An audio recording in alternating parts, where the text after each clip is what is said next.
সামনে আসতেছে পহেলা বৈশাখ ও ১৪৩২ উদযাপন উপলক্ষ। সে উপলক্ষ নিয়ে কথা বলছিলাম এই জন্যই, আমরা প্রত্যেক বছরেই মঙ্গল শোভাযাত্রা দেখতে পারি। এই বছর আর মঙ্গল শোভাযাত্রা হবে না। কি ভাবছেন? অমঙ্গল হবে এরকম? এরকম কিছু না, শোভাযাত্রা থাকবে, তবে তার নামটা চেঞ্জ হবে। সর্বপ্রথম এই যে মঙ্গল শোভাযাত্রা, সেটা নাম ছিল আনন্দ শোভাযাত্রা। ৯০-এর স্বৈরাচার বিরোধী আন্দোলনের পটভূমিকে আপনার সরিয়ে নেওয়ার জন্য, মঙ্গল কেড়ে আনার জন্য তারা নাম দিল মঙ্গল শোভাযাত্রা। সেই থেকে মঙ্গল চলছে, প্রতি বছরই মঙ্গল শোভাযাত্রা চলতে থাকে। কিন্তু দেশে কেমন মঙ্গল হয়, তার বিনিময়ে কি মঙ্গল হচ্ছে, সেটা হোক বা না হোক, এই যারা শোভাযাত্রা করে তাদের হয়তো কিছু মঙ্গল হতে পারে, কিন্তু বাকি এছাড়া আর কোনো মঙ্গল হয় না।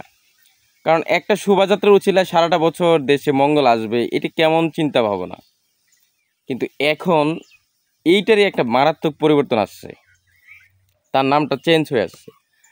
সর্বপ্রথম যেই 1990 সালের দিকে, 89 সালে যেই প্রথম নাম ছিল আনন্দ শোভাযাত্রা, সেটার সামনে এখন শুধু বর্ষবরণ আনন্দ শোভাযাত্রা দেওয়া হচ্ছে। অনেক সুন্দর একটা উদ্যোগ এবং সেটা যুক্তিবহুল। কারণ হচ্ছে কোনো শোভাযাত্রা তো আসলে কোনো মঙ্গল বয়ে আনতে পারে না। সেটা অমঙ্গল হলেও কৃত্রিম অমঙ্গল হইতে পারে, কিন্তু মঙ্গলটা কখনোই সে কৃত্রিম অকৃত্রিম কোনোভাবেই মঙ্গল আনতে পারে না। তো সেই জন্য নাম চেঞ্জ করাতে এটা একটা ভালো উদ্যোগই বলা যায়।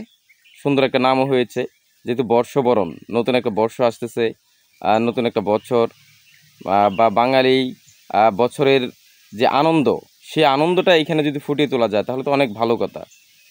কিন্তু যেই ধরনের চিন্তা ধ্যান ধারণা ছিল মঙ্গল শোভাযাত্রা এই নাম করে, এখানে যেই সারাটা বছর ভালো থাকা, সামান্য কিছু হলো মঙ্গল নিয়ে আসবে এই শোভাযাত্রা, এই ধরনের চিন্তা ভাবনা তো সকল কিছুর বিরুদ্ধে যায়, সেটা ধর্মেরও বিরুদ্ধে চলে যায়। তো যাই হোক, আমরা দেখতে পাচ্ছি যে হয়তো পরিবর্তন অনেক দেরিতে আসতেছে, কিন্তু এই যে মারাত্মক মারাত্মক জায়গায় কিছু কিছু পরিবর্তন দেখা যাচ্ছে, এটা কিন্তু কম না।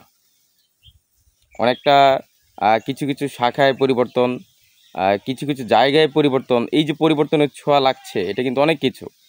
মঙ্গল শোভাযাত্রা নিয়ে আমাদের ধর্মীয়ভাবেই কিন্তু অনেক খারাপ লাগা আছে, অনেক কথা আছে, কিন্তু কোনো পরিবর্তন আসে নাই।